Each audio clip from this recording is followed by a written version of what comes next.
Good morning, lovelies. Welcome to part 3 of my series of answering your most common writing questions. Today, we're really only going to be focusing on one question that I got repeatedly, which is, how do you research and write diverse characters from groups that you are not a part of? I actually covered this in an earlier video way back when I was still writing Citadel, but let's revisit the topic.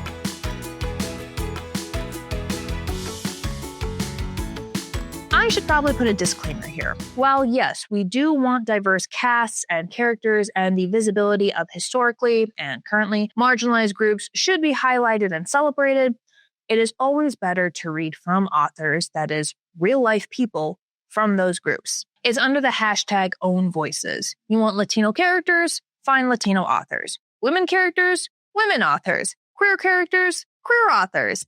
If they are willing to disclose that information.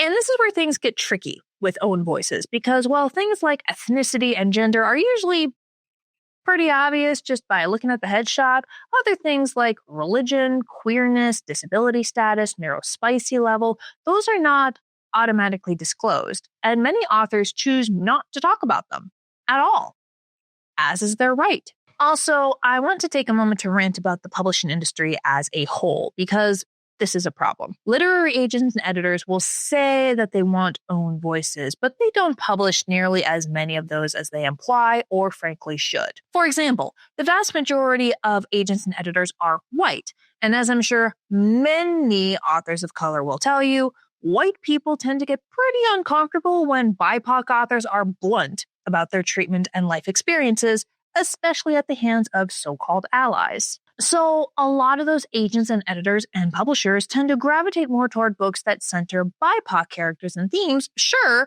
but are more gentle with their treatment of white characters. And those types of books tend to be written by white people. Publishers, by the way, are arguably worse. A publishing company can only release a certain amount of books per year, depending on size, resources, capital, etc. And they have this nasty habit of publishing a small percentage of Black books, Asian books, feminist books, etc. Like if they can publish 100 books in a year, they'll only go for 2 or 3 that specifically talk about and center the Black community, and another 2 for the queer community, but only in the way that they want it talked about. There's a lot of discourse about how, Black pain is the only type of story that's really monetized, but Black joy isn't, which a lot of implications in that, and I don't like any of them. Obviously, there are exceptions. There are a lot of small presses that specialize in, say, women's media, Black media, queer media. But again, they're small. So they're unable to publish and distribute as many copies as, say, Tor, and they're unable to pay their authors what they deserve, which is part of a wider problem. So what happens a lot of time is, say, you have 2 authors, one actually BIPOC and the other white, both writing about the same types of characters. But the agents and editors are more likely to choose the work by the white author despite their supposed love for own voices. And if they do choose the own voices book, they're going to have a hard time finding a publisher for it, because a lot of publishers will say, sorry, we've already chosen our 2 Black books for the year. Now, there is some good news. Actually, 2 bits of good news. Number 1, money talks. Publishers are businesses. They only care about profit. If they see the own voices books getting more and more sales, they're going to prioritize those types of authors.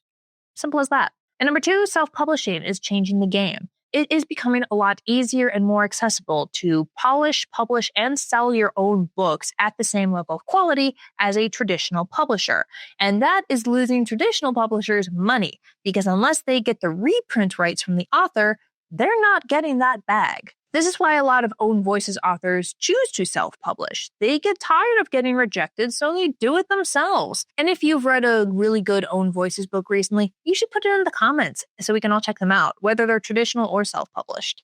Okay, I had to get that off my chest. Bottom line, own voices stories are generally better written and are ethically simpler than, say, a neurotypical writing a nonverbal autistic woman, or a white woman writing a large BIPOC cast, or a cis woman writing a non-binary character. That last one is Heart of Iron. It comes out in October. I'll let you know when there's a pre-order link. However, if you have an ensemble cast like Rick Riordan's Heroes of Olympus series, or you realize that making the main character nonverbal autistic just goes so well with the world and theme that you're trying to create and convey, there are absolutely ways to portray those types of characters. And by the way, 99% of the time, the readers and TikTok watchers are grateful that I am writing about their communities because I do it accurately and avoid stereotypes.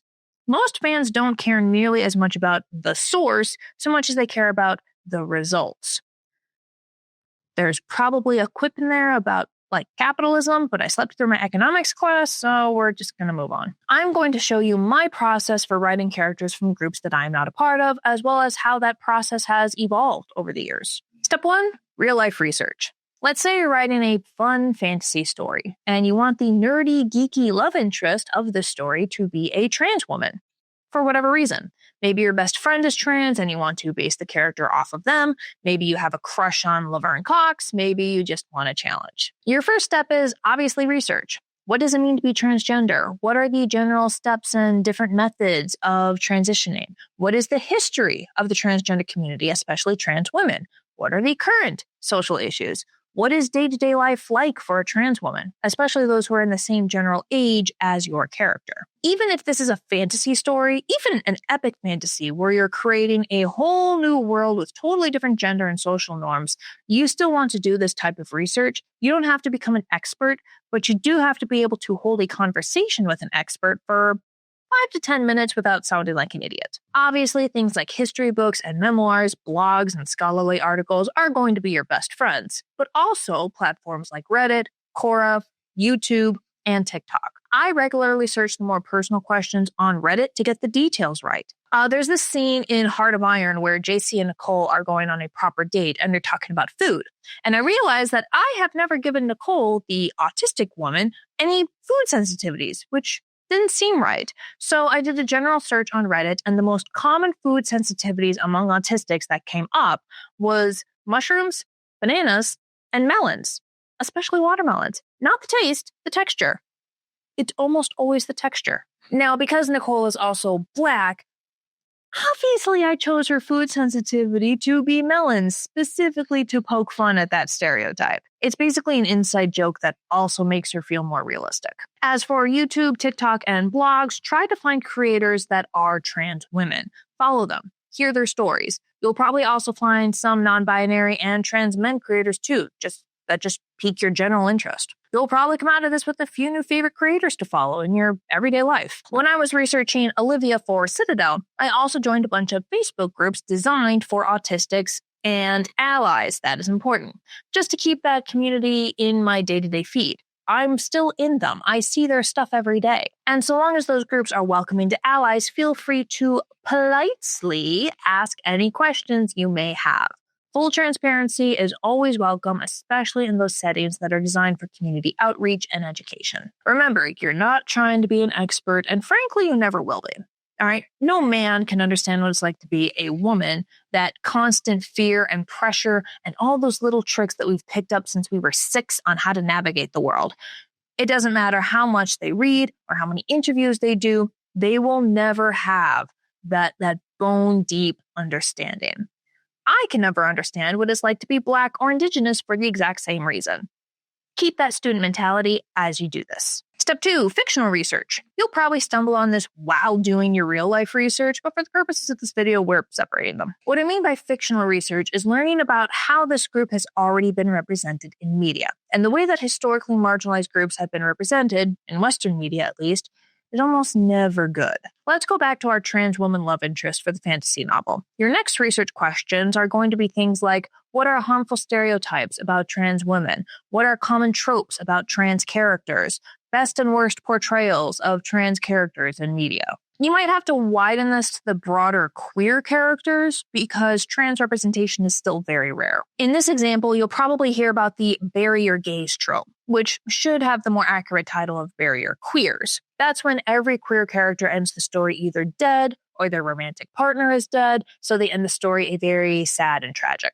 Because we can't have happy queers at all. They must be punished for the way they were born. Every group and community is unique and no group is a monolith. However, I have noticed a very telling pattern among characters that are not white, cishet, able-bodied, neurotypical, etc. And that is the marginalized characters usually only exist in the story to prop up and help the white, able-bodied, cishet male neurotypical character. You see this with the magical Negro, the gay best friend, the girlfriend in the refrigerator. They're always friends or mentors or love interests who only exist to advise, motivate, guide, and maybe even die for the main character. Otherwise, they're villains, which is a whole new set of problems. But Chris, you may say, our trans character is the love interest. Her whole arc is going to revolve around the main character, who's probably a cishet guy.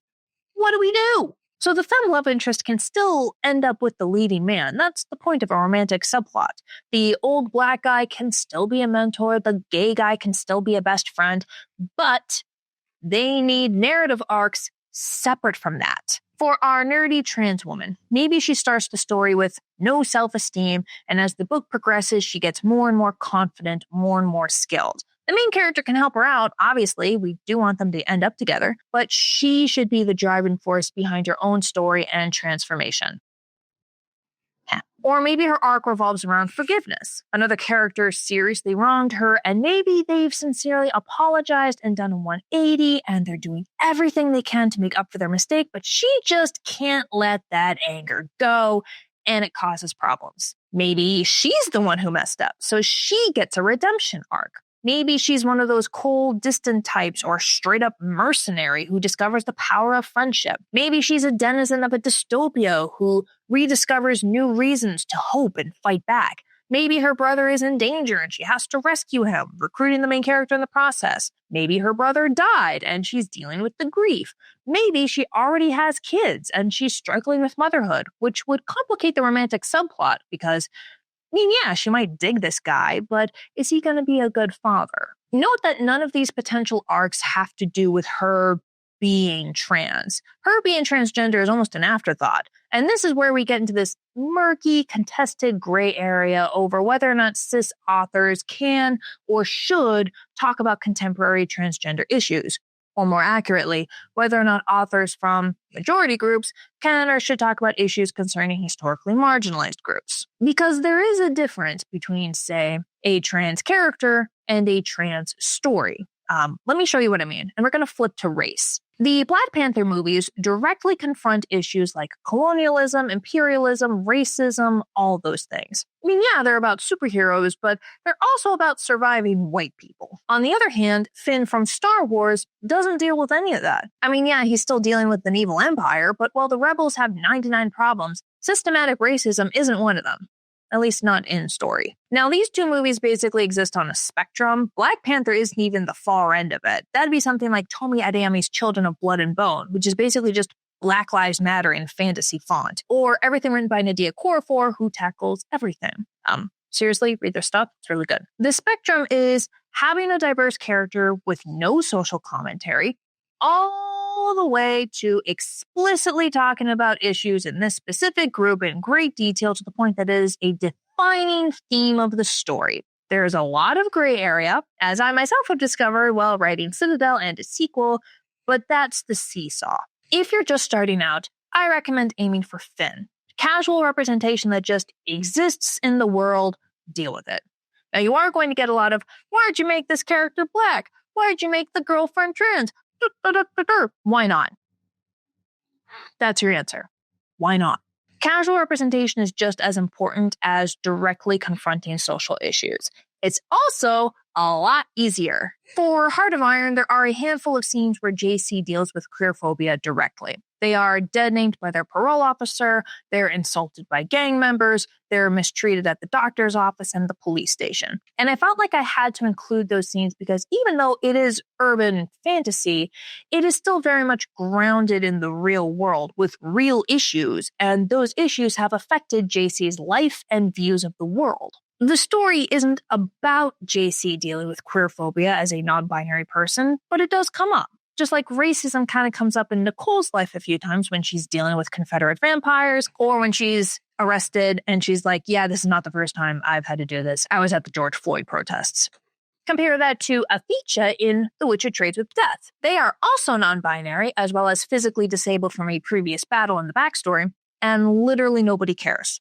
There's no misgendering, there's no dead naming, it's just an accepted part of the world. They are a minor character, especially compared to JC, but they clearly have their own life outside of the main character and all the other cis characters. And they have no theme around confronting queer phobia or fighting for equality in the eyes of their society. No, they are literally just there to be a badass archer and shoot the evil Emperor's zombies.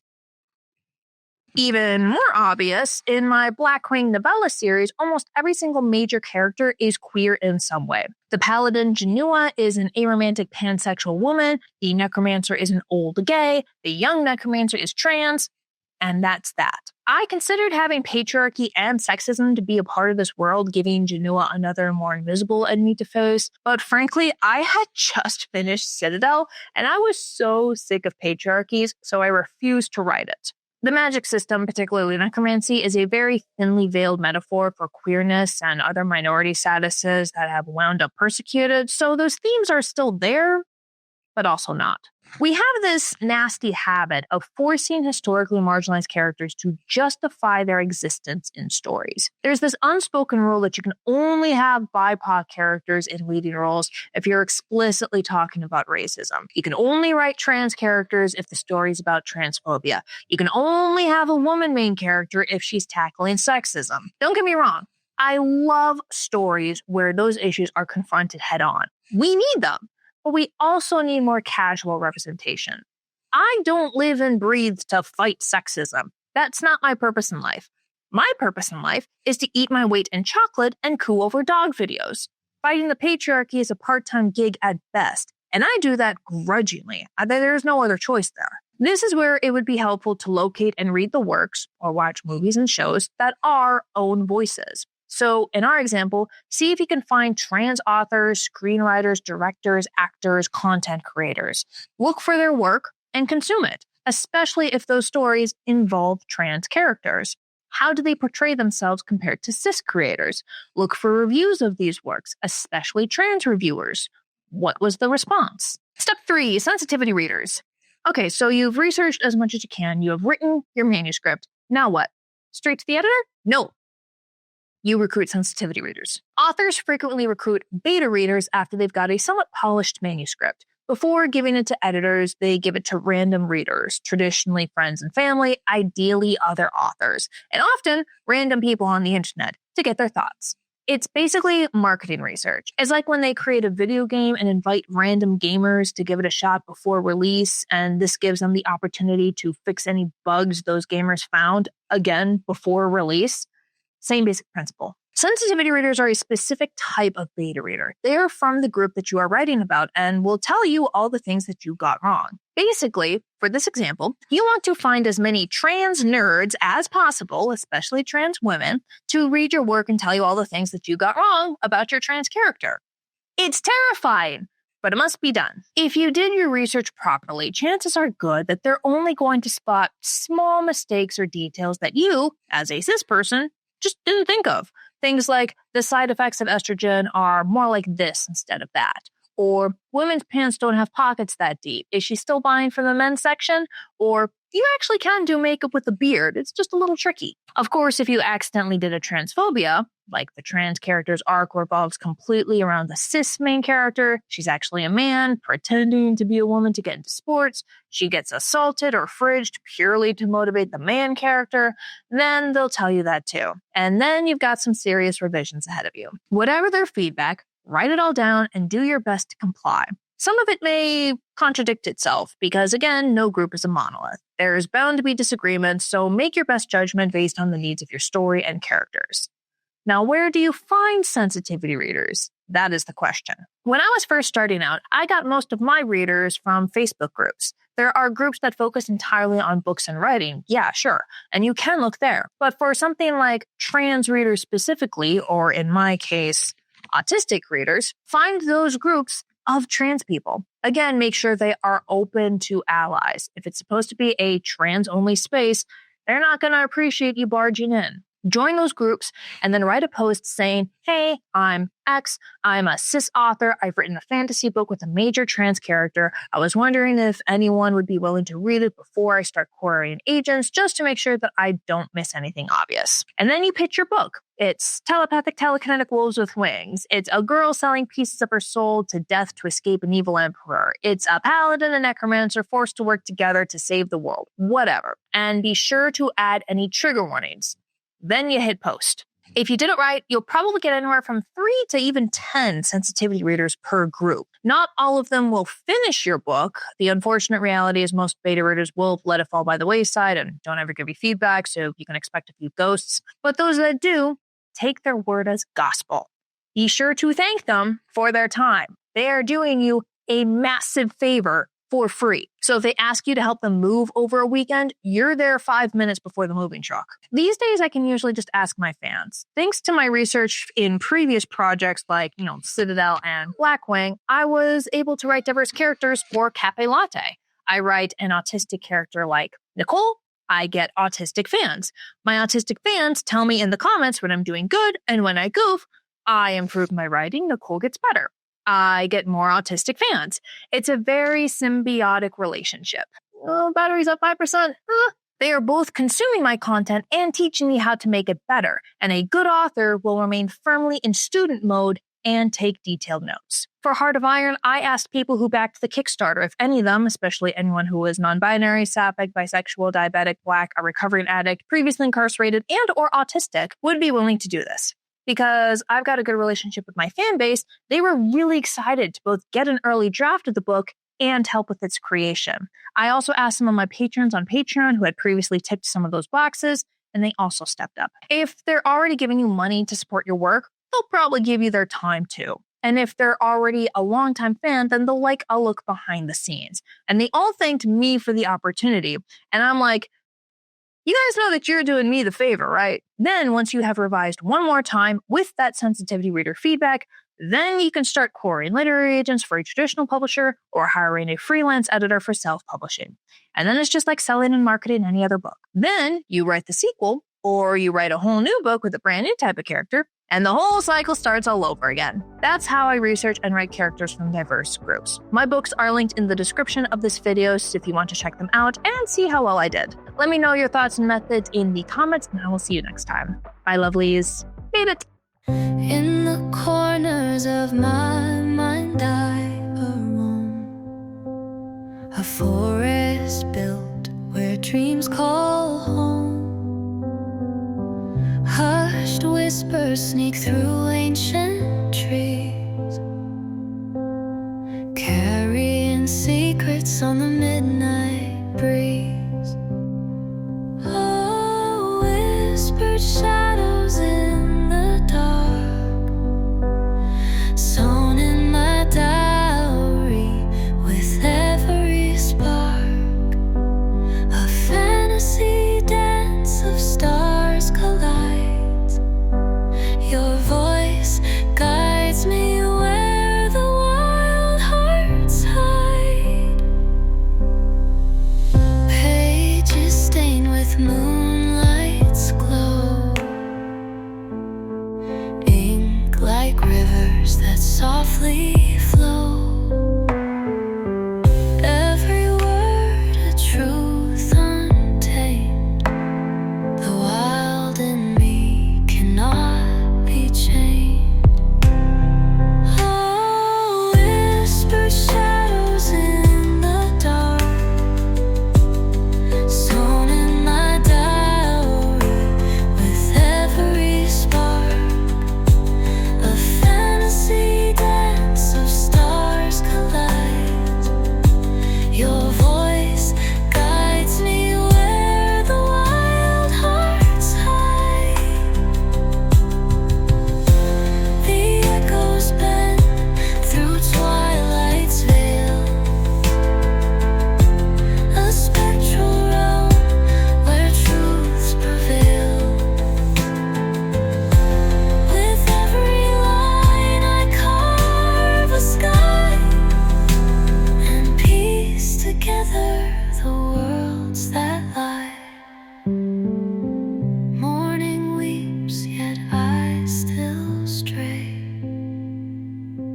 through scribbled paths in yesterday. A fleeting tale I can't rewind, but whispered shadows still remind.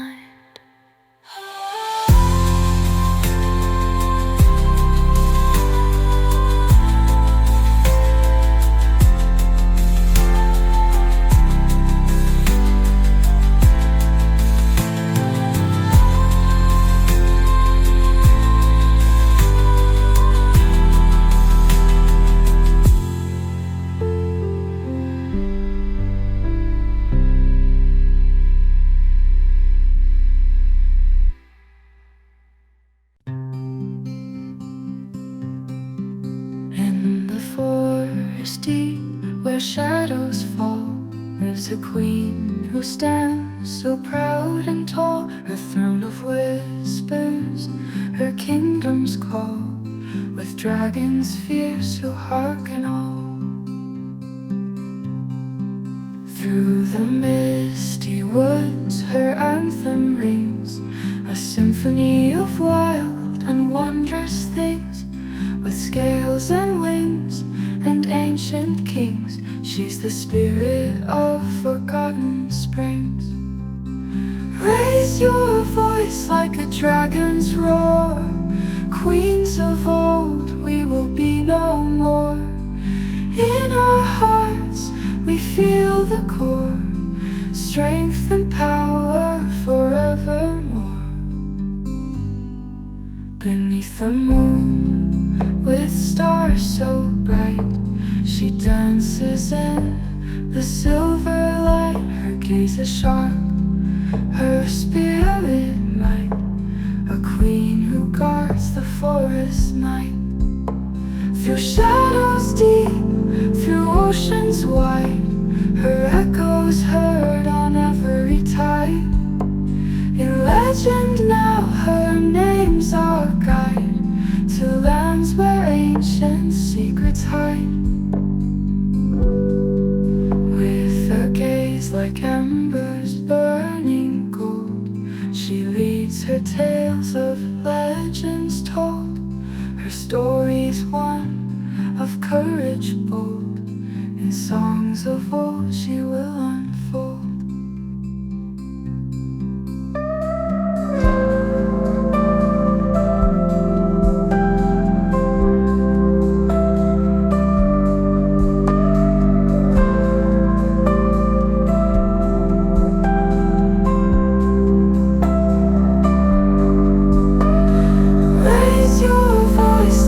Dragons roar, queens of old, we will be no more.